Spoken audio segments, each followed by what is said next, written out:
Hello. Welcome to Australia. Welcome to Australian Book Travels. I am sneaking this extra book review in. Actually, there's a couple today that I want to show you. I know originally I wanted to just do one book review, one video per week. But I've realised that we're just not going to get through the books that I want to get through in the year. That really, if I did it that way, we would only be looking at 52 books. So I've got my skates on and decided that I'll give you an extra video where I can. It may be one extra video, it may be a couple of extra videos. Whenever I can, I'll sneak them in during the week and for your pleasure and for your watching. And hopefully, maybe it will incite you to discuss the books that I present to you, that I show you. So I'm really excited about this one.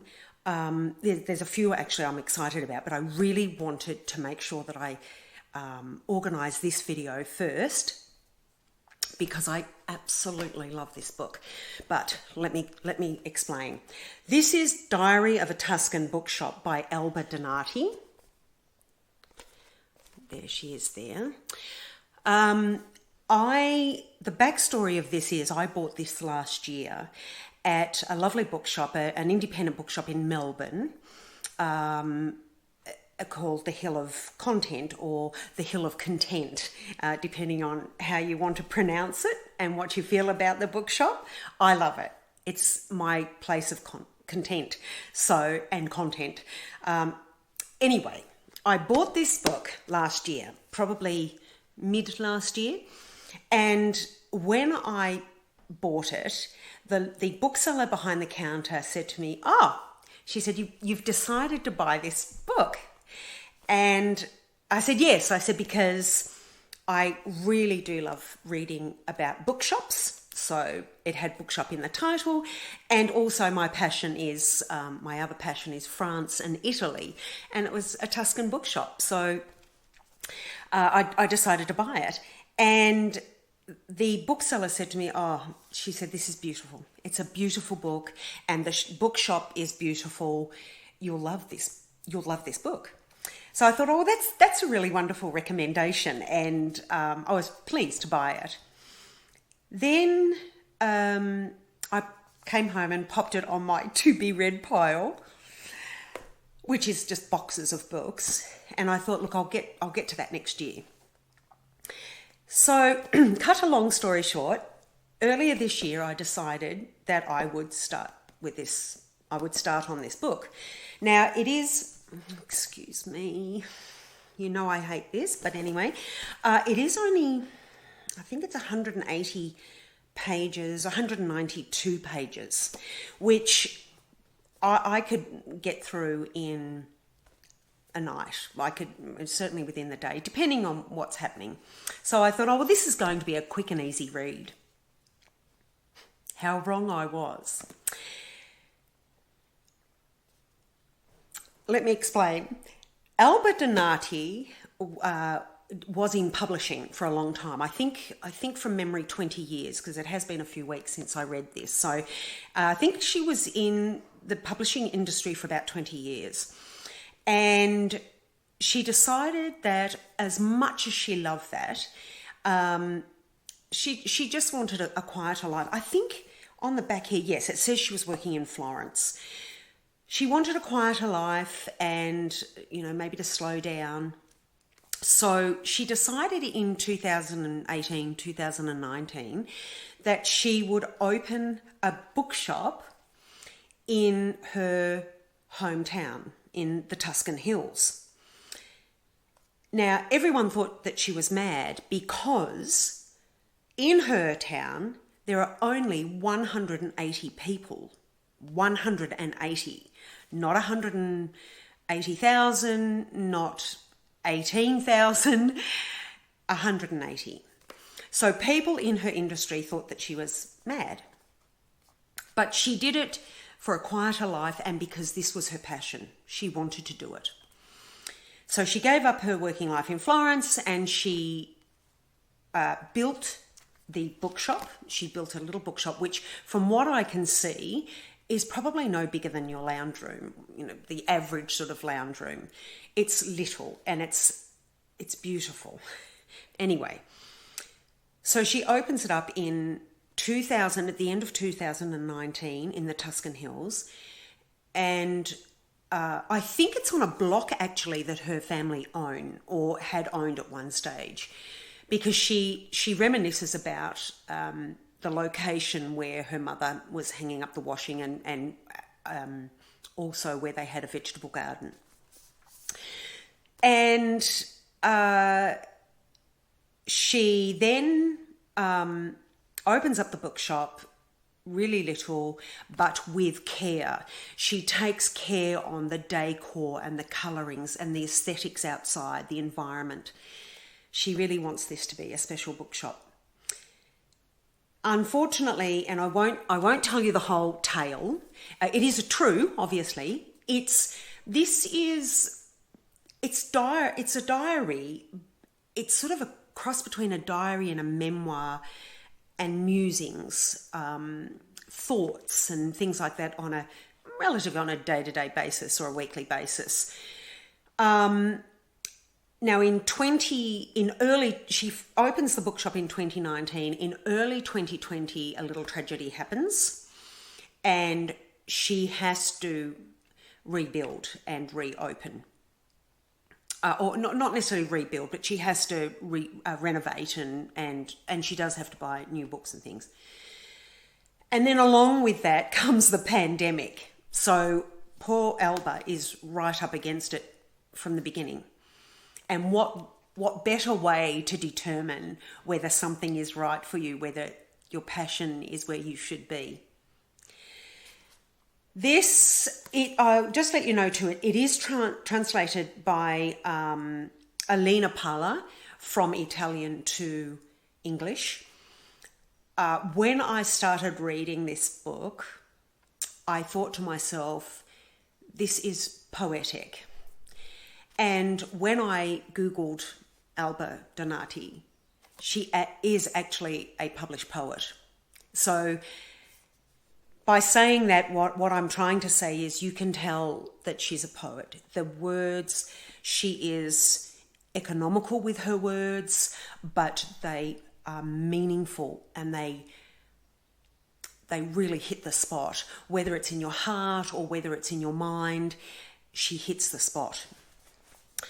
I just love this book. I love it so much that it's a paperback, but I intend to try and buy it in the hardcover. It is a book I very rarely reread books.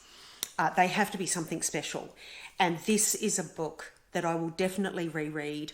Probably I will make a habit to reread each year. I think at the beginning of each year. It's beautiful. What she does, she diarizes each day, not every day, but the day that she's writing about. Some of them are just a page long, some of them are a few pages. She, at the end of each of those days, she tells you the books that have been ordered or purchased by her customers. And that in itself is beautiful, because what I found and why it took me so much longer to read this book than just one night is because, apart from the fact that I wanted to really absorb and devour each diary entry, the words and her thoughts, is because I also was trying to look up each of the books. Now, some of them are Italian, and so they wouldn't necessarily have an English translation. They may not have been published in English, but some of the books are also English that she sells. And so I was Googling them. If I haven't read them or I haven't heard of them, I was Googling them, and I was Googling the author. So it was taking me a little bit more time to read it as well. There are many books in here that we have heard of, that we love. They're classics, or they're newer classics, or they're based on classics. So they were really, truly interesting to read. Now, the other thing I loved about Alba, which is something I want to discuss with you. In the book, she writes that she didn't want her bookshop to be generic. She didn't want it just to sell the latest fad. And this resonated greatly with me. The reason why is because when I began this channel, I began it for a number of reasons, and I do explain that a little bit in my very first video late last year.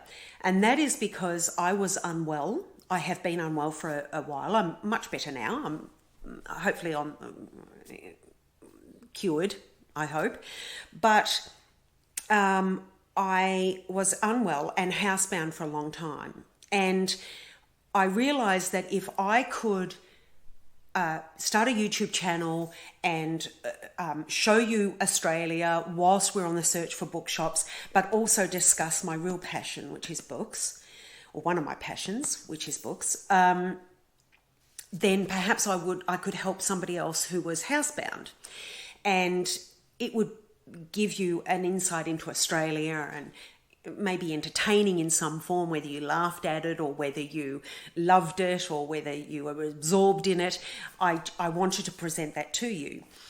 And a family member said to me very kindly, suggested that the book reviews I do needed to perhaps be more popular, the really popular, newer books. And whilst I respected that and I understood that, because one of the reasons too that I wanted the channel was to perhaps eventually make a business of it, wherever that led, whether it was just the YouTube channel that helped me bring in an income, or whether it was an offshoot of that. Who knows? Who knows? You start off with one thing and it can lead into all sorts of things. So I respected this family member saying that, because I thought, well, they're looking after my interests. If they feel that I wanted to make a business out of this, whatever form that took, that I would have to read the latest, buy the latest book, read the latest book, or even go to the library and read it, and then present it on this channel. But my heart really couldn't come to terms with that. I really didn't want this channel to be that way. I wanted it to be good quality books. Yes, that may mean that some of the books are new, and that, they're more recent and they're trendy. But overall, I wanted this channel to present some classics or newer books that had meaning, that perhaps weren't popular, that they weren't just off the shelf of every bookshop. So I really grappled with that. It was, I really understood that that's maybe what I had to do, but then the other side of me just thought, I don't want to read rubbish. I really don't.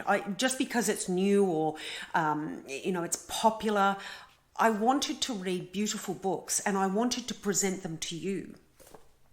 So whilst I was grappling with that, I read this, and Alba Donati says this in her book, that she does not want to just be the latest trendy bookshop. She wanted quality, and whether that be the classics or whether that be a newer book of poetry or presenting a brand new author, somebody who wasn't the latest fad, then so be it. That's what she would do. So that really resonated with me. I was excited to read that, and I thought, yep, that's where I'm coming from too. Now, it may be on this channel that I do present the latest book and that it becomes trendy, or it has become trendy. That's fine. But I want to also present what I think is quality, or a comfortable read or exciting read or new or, just, but that it's quality. It's not just the latest thing that in 3 weeks' time is going to be forgotten. And that's what Alba is all about as well. So I respected that, and it, as I say, it really resonated with me. This, I don't want to give you any indication that I'm being disrespectful when I say what I'm about to say, because that's not, I don't want to be disrespectful to this book at all or to Alba Donati, but I'm going to throw a cliche at this book because it's the only way that I can really express how wonderful this book is. And that is that this is truly a love letter. It is a love letter to literature, to the physicality of books, to authors all over the world, writers of poetry, of classics, those who have deceased, those who are current and those who are in the future. It is a love letter to Italy, very much to Italy, to her hometown. It is a love letter to her true friends and family. It's just a love letter, and I it's not to be said in a cliche throwaway line. I really mean it. It is a beautiful, beautiful book. It is poetic. I just love this book. It took me so long to read 190 odd pages because I absorbed it. I didn't want it to end actually. And I really want Alba Donati to translate more, if not already. I want her to translate more of her work into English and also to write more on her Tuscan Bookshop. It inspired me so much. I just wanted to go to Italy and open a bookshop. It was just beautiful. And she is so careful in the colours that she uses in the bookshop. She is careful on the words that she uses in her book. Obviously, beauty is a really big thing for her, and it is for me. Anything beautiful, whether it be words or flowers or how you display your home or your garden, it doesn't have to be expensive or the latest trend. It just has to be beautiful to the eye, and that's how Alba definitely moves her life. She does talk each day. She talks about how she comes about opening the bookshop and how events happen each day around the bookshop and around her life. She does very respectfully discuss her relationship, a fractious relationship with her mother, and originally a distant relationship with her father. But she does it in such a way that it is respect. She doesn't go on about it. She hints at it a couple of times through the book, but she doesn't express disrespect or anxiety over it. Or she does say that she has had sessions with, I think, a psychologist or a psychiatrist over issues in her life, and but she doesn't dwell on that. She just tells you that that's what's happened.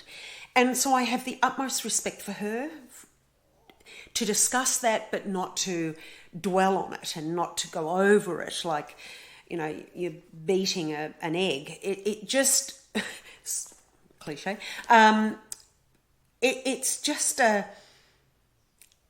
it's beautiful, and it's witty. You can tell there is just love throughout this book.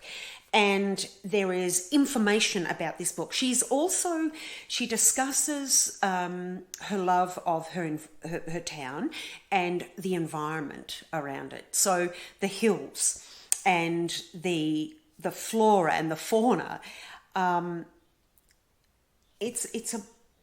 it's really poetic. I just love this book. When I finished with it, I just held it to my chest and loved it.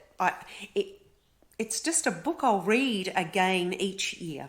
I loved it, and I recommend you buy it and read it and tell me what you think. If you haven't read it already, as I say often, if you haven't read it already, please do tell me. If you think of reading it, let me know what you think. It was cozy, it was interesting, it was heartrending, it was inspiring. I just love it. And as a result of that, I did get on Instagram and Facebook, and I searched the bookshop, which just looks beautiful. It is tiny, but it is beautiful. And she's still in business. I mean, it may be tiny, and maybe that she's focusing on just certain books. And she also, which I really love, she also purchases things from overseas, from England, and I think she said Egypt or something, where she buys book or literature associated products. So whether that's soap that is made that is inspired by a Jane Austen book, or tea leaves, loose leaf tea leaves that are inspired by, Oscar Wilde, or bookmarks and all sorts of things. So I really love that, because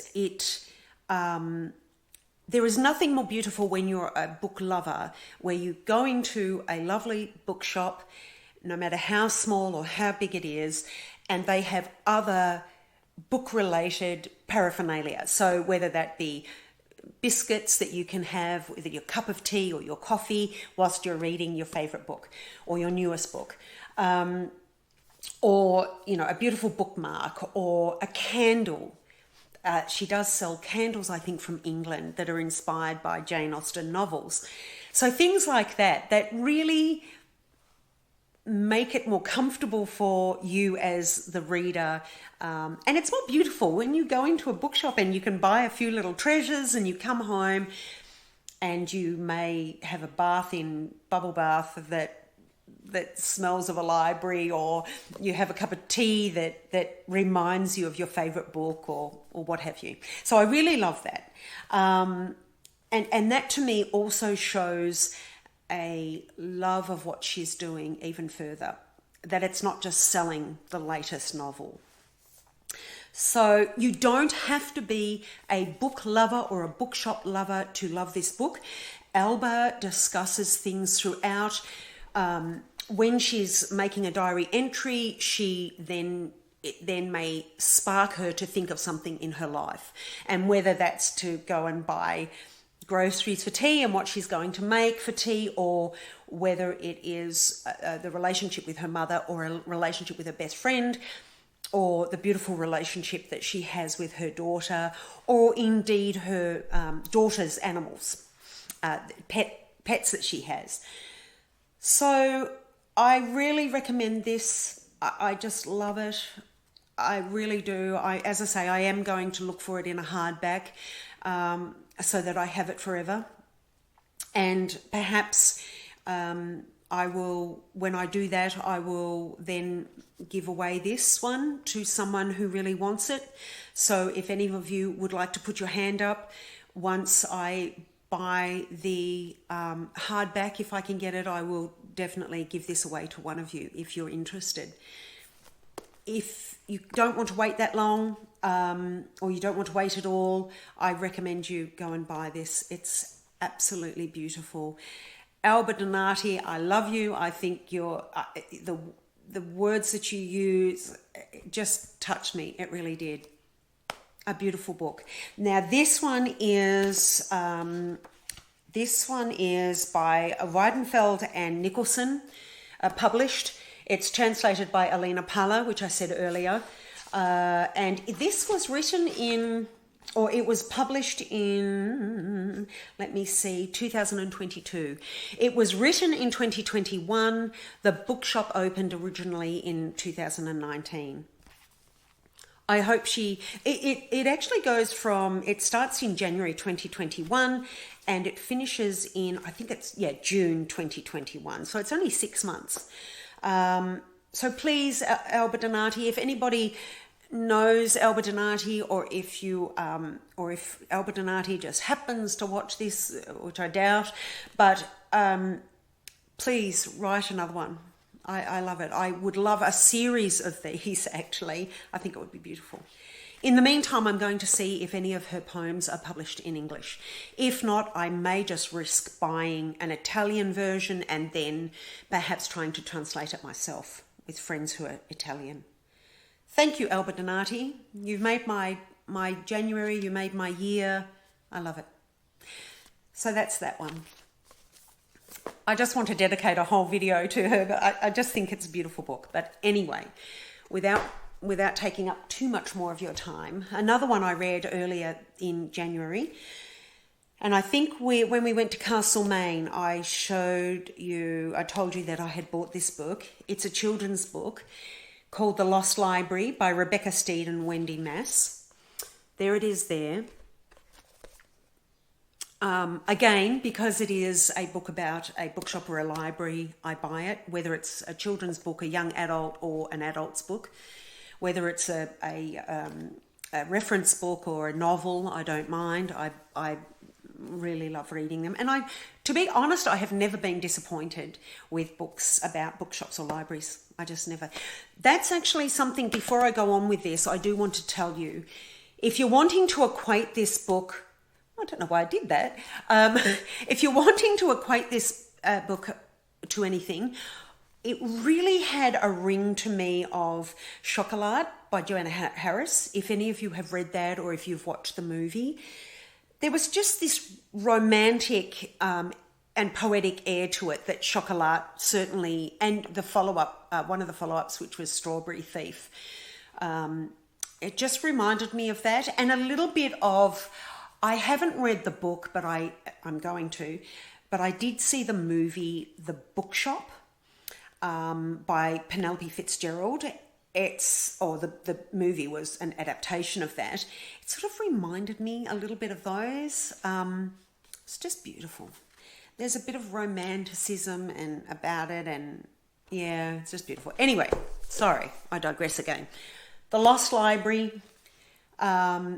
This is a children's book. I'm not too sure, actually, the recommendation for the age on this. I'm sure it would be, it's in here, I'm sure, but I never read that because I always think that books are books and you can read them at any age. And I think unless they're fairly gruesome or there are really adult themes in them, young kids can read them too. Or read them along with the adults, or a parent or a relative or a friend to read them at their bedtime. So that never really influences me as to the books that I recommend or the books that I read myself. This book was absolutely delightful. I loved it. It wasn't actually what I thought it would be. It's about a young boy who I'll read the back of the book actually, because I don't want to give too much away. And actually the blurb on the back doesn't give much away at all. It's much better than this. But anyway, we'll see. I'll read it to you. When a mysterious little free library, guarded by a large orange cat, appears overnight in the small town of Martinville, 11-year-old Evan plucks 2 old books from its shelves, not suspecting that his life is about to change.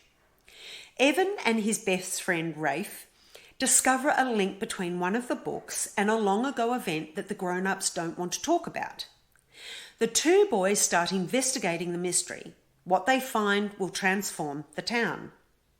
Told in turn by a ghost librarian named Al, an aging but beautiful cat named Mortimer, and Evan himself, The Lost Library is a timeless story about choosing the life you want and the power of a good book, and of course, the librarian who gave it to you.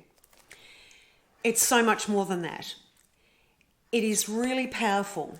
It's a beautiful book. There are so many themes through it. There are so many little mysteries. There are a couple of little surprises that really I loved, I enjoyed, but I was surprised about.